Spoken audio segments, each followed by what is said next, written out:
السلام عليكم، أهلا بيكم وفيديو جديد. كعك العيد السهل الممتنع بيعمل قلق لناس كتير وبيخافوا يقربوا ويجربوا.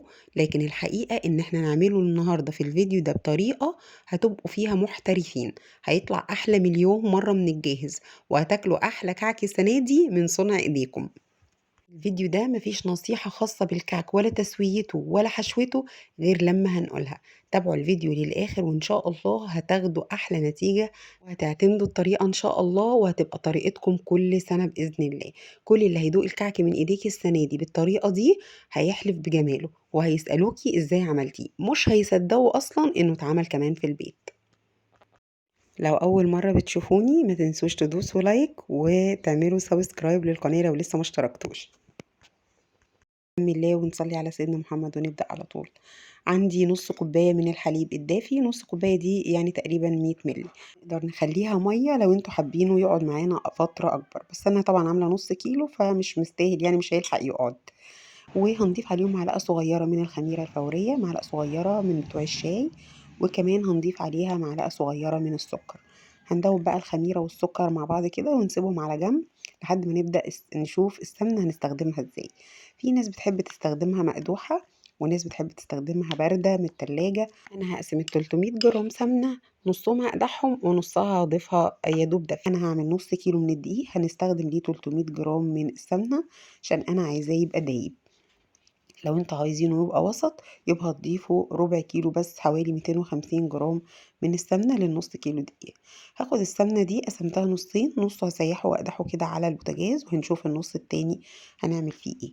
جبت بقى ده نص كيلو من الدقيق، رشيت عليه رشة صغيرة من الملح، وعليه معلقة كبيرة مليانة من السكر البودرة، وربع معلقة صغيرة من ريحة الكعك أو ريحة الموز، وأقل من ربع معلقة صغيرة من البيكنج باودر. ما نكترش من البيكنج باودر علشان ما ينفخش الكعكية بزيادة وتضيع الرسمة بتاعتها وهي بتستوي. الناس بقى اللي عايزة تسأل ينفع نعمله بالزبدة؟ لا، ما ينفعش، عشان الزبدة بتنشف الكعك عشان فيها مية. لو عاوزين نعمله بالزبدة هنسيحها الأول ونحولها لسمنة، وبعد كده هنبقى نستخدمها، وده اللي أنا عاملاه في الفيديو معاكم. المهم، عندي بقى معلقتين كبار من السمسم المحمص، هضيفهم كده واضيف عليهم السمنة المقدوحة. طبعا بنستخدم حلة أو حاجة تكون بتستحمل الحرارة. نص السمنة بقى في الحاجة اللي أنا سيحت فيها بتبقى لسه سخنة، أراجع حاطة بس يا دوب يفك كده ويسيح، هيسيح بسرعة طبعا لأن بتبقى لسه الحلة اللي أنا عملت فيها أو الكزرولة اللي أنا عملت فيها لسه سخنة.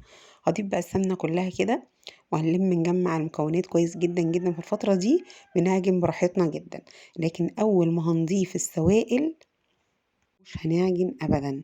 هنا بنعجن براحتنا عشان لسه ما ضفناش أي سوائل، يا دوب دقيق وسمنة. هنعجن السمنة في الدقيق كويس جدا زي ما احنا شايفين كده، ونشيل ونحط فيها براحتنا في المرحلة دي، لكن بعد كده لأ. هنيجي بقى هنا للخطوة المهمة جدا وهي البس. اننا نبس الدقيق مع السمنة عشان نشبع كل ذرة في الدقيق بالسمنة. البس زي ما انتوا شايفين كده بين ايدينا كده بننعم الدقيق او بننعم الخليط بتاعنا. الخطوة دي ما تقلش عن 10 دقايق يا جماعة على ساعتكم. كل ما بسيتي كويس قوي، كل ما الكعكاية بتاعتك ما شققتش وتطلع تحفة وناعمة وروعة، وتحافظ على شكلها كمان بعد التسوية. هنيجي بقى نضيف نص كوباية الحليب اللي عليها معلقة صغيرة من الخميرة. ومجرد ما بنضيف بقى السوائل سواء كان ده حليب او مية، ما بنعجنش بقى خالص. احنا يا دوب بنجمع الخليط على بعضه كده بصوابعنا بايدينا، ما نعجنش، يعني ما نشيلش ونحط في العجينة خالص، يا دوب زي ما انا بعمل كده، علشان العجينة ما تمطش، الدقيق ما يعملش معانا جلوتين وتطلع الكعكاية ناشفة. بصوا العجينة هي بتقطم، لما بشدها من بعضها ما بتمطش، لو مطت يبقى كده هيطلع الكعك معاكي ناشف. وعشان ما يطلعش ناشف بصوا بتقطم ما شاء الله جميلة.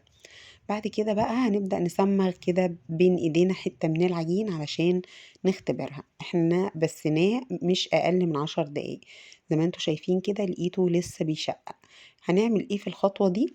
هنضيف كمان معلقة واحدة او معلقتين بالكتير من المية على المقدار بتاعنا، مش اكتر من كده. ما تضيفوش سوائل كتير عشان السوائل الكتير كمان بتنشف الكعك. الكعك السهل الممتنع، سهل جدا، لكن خطوات بسيطة قوي لو مشينا عليها ان شاء الله هيطلع معانا احلى كعك في الدنيا، والكل يعني هيحلف بجماله.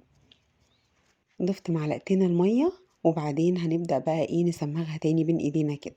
بصوا بقى شوف كده، بصوا ما شاء الله اللهم بارك، ما فيهاش اي تشقيق. خلاص كده عجينتنا اتظبطت وبقت زي الفل. هنعمل ايه بقى؟ هنغطيها تقريبا 10 دقايق، ما يزيدش عن كده. احنا الكعك ما بيخمرش، سيبه بس يريح على ما نجهز الحشوات بتاعتنا. الحشوات بقى كتير، انا هنا ولادي بيحبوا قوي الحشوه دي، وهي 5 معالق من جوز الهند وعليهم معلقه كبيره من الكرم. دي اكتر حاجه هما بيحبوها. وممكن يتحشي تمر، ممكن يتحشي ملبن، الحشوه دي اختياري. المهم اي حشوه هنستخدمها هنعمل فيها كده. هنكورها كور صغيره، اصغر طبعا من حجم الكعكيه، ونجهزها كده في طبق على جنب زي ما احنا شايفين، عشان تبقى سهل معانا قوي ان احنا نستخدمها. بعد كده هنجيب الميزان لو عندنا ميزان، وهنبدأ نقسم العجينة بتاعتنا. أنا بعمل كعكية 20 جرام، بيطلع حجمها كويس جدا جدا. حاولوا ما تزودوش عن كده، لأ، علشان يطلع حجمه منطقي، يعني ولا صغير قوي ولا كبير قوي. طبعا بنقسم العجينة كلها على 20 جرام ونركنها ونغطيها. وكل قطعة هناخدها علشان نعمل بيها الكعك هنبدأ نطريها بين ايدينا تاني، عشان السمنة بتكون احيانا مسكت شوية، خصوصا احنا لسه في الشتاء. خدنا كده قطع كورناها وهنعمل فيها تجويف كده، وهنضيف فيها الحشوة بتاعتنا، ونكورها كده. كل ما سمغناها بين ايدينا وخدت حرارة ايدينا هتلاقوها ناعمة وجميلة. انا هنا عملتها على السكرابر ده علشان الناس اللي ما بتملكش انها تنقش على ايديها، لكن انا طبعا في العادي بنقش على ايدي عادي جدا. بصوا ما شاء الله العجينة بقى، عشان نعرف انها كمان كويسة، لا بتنتش معانا ولا اي حاجة. بصوا ناعمة والنقشة ماسكة نفسها وحلوة ازاي. هنا بقى دي وانا بنقشها على ايدي. يا جمال كعك العيد واحنا مجمعين حبايبنا وجيراننا واصحابنا، يا ريت لو نعمل كده تاني ونرجع لايام زمان الحلوه. بصوا ما شاء الله شكلها منتظم وحلو قد ايه. وكمان ان شاء الله هوريها لكم بعد ما تستوي وهي محافظه جدا على شكلها. تعلى شويه معانا وبتنفخ وكل حاجه، لكن عشان مقدرنا مظبوطه وما كترناش في البيكنج باودر، بتطلع الكعكايه النقشه بنقشتها وزي الفل. وادي اللي هنعملها بالبسطامة، برضو بنكورها كده بين ايدينا، هتاخد كل ما خدت حرارة الايد كل ما كان احسن بالنسبة لنا، خصوصا ان احنا لسه في الشتاء. وادي اللي بالبسطامة، بصوا كده ما شاء الله جميلة. كده خلصنا الرسمة دي، ودي الرسمة المفضلة بالنسبة لي بصراحة. هنيجي بقى الرسمة الولاد بيحبوها، هي ان احنا ناخد حتة عجينة نعملها زي صباع كفتة كده، وبعدين نبططها ونبدأ بقى ايه نعمل لها بوزة كده على شكل ورقة شجر يعني. زي ما احنا شايفين كده حلوة قد ايه. سهلة بقى قوي. هنعمل لها بقى ايه نقشة بالطول كده من النص، وبعدين نشكلها من الجناب عشان تدينا شكل ورقة الشجر اللي كلهم بيحبوه.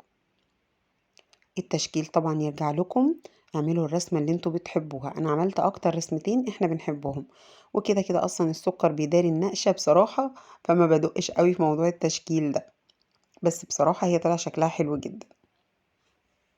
دي انا عملتها سادة. هنتكلم طبعا في التسوية عن تسوية الكعك السادة وتسوية الكعك اللي بيبقى محشي، سواء ملبن بقى، حشوة الرفايلو اللي انا حشيتها. كل التفاصيل هنقولها مع بعض. كده خلصناه، على طول بيدخل الفرن. ما بنستناش ان الكعك يخمر يا جماعة، الكعك ما بيخمرش. نيجي بقى للخطوة المهمة وهي التسوية. الكعك السادة أو المحشي مكسرات بنسويه على درجة حرارة 170، ياخد راحته وهو بيستوي. لكن لو هنعمل الكعك محشي بالملبن أو العجمية، بندخله على درجة حرارة 190، يعني أعلى شوية، علشان الكعكية ما تفرقعش مننا وهي بتستوي أو الملبن ينشف. الخطوات دي مهمة جدا جدا. أنا سويته، بصوا كده ما شاء الله على التسوية، رائع بصراحة. كعك البيت أحلى 100 مرة. في حاجة بقى عايزة أقول لكم عليها بالنسبة للإضافات اللي بنضيفها على الكعك. ريحة الكعك مش شرط خالص، بما إننا عاملينه بسمنة بلدي، ريحة السمنة لوحدها كفاية مع السمسم المتحمص. وكمان ما نزودش من ريحة الكعك عشان بجد بتمرر وبتغير من لون الكعكية. النصيحة التانية بقى اللي عايزة اقول لكم عليها، لو عاملين كمية كبيرة من الكعك والعجينة فرولت منك، ما تضيفيش ليها اي اضافات بما انك ظبطتيها في البداية. حتى لو لقيتيها بعد كده نشفت منك، انت كل اللي هتعمليه هتطريها بين ايديكي، هتلاقيها طريت ورجعت معاكي اتظبطت تماما من تاني. النصيحة التالتة، ما تزودوش البيكنج باودر عن المقدار اللي احنا قايلينه في الفيديو. نص كيلو دقيق بياخد معلقة صغيرة خميرة، وما بتبقاش مليانة، بتبقى يا دوب ممسوحة، وعليها أقل من ربع معلقة صغيرة من البيكنج باودر. بعد كده لو حابين طبعا نضاعف الكمية، هنضاعف المقدار، نضربه في 2 في 3 في 4 في أكتر اللي انتوا حابين.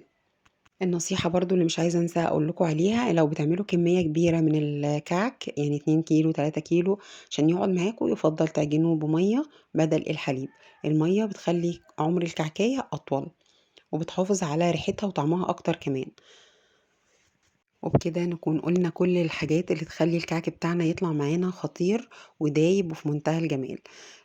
يا رب يكون الفيديو عجبكم، ما تنسوش بقى تعملوا لايك وشير للفيديو لو عجبكم. أشوفكم في فيديو جديد على خير. لو لكم أي سؤال عن الكعك أو البسكوت أو أي حاجة من نواعم العيد، اكتبوا لي تحت في الكومنتات. أشوفكم فيديو جديد، كل سنة وأنتم طيبين والسلام عليكم.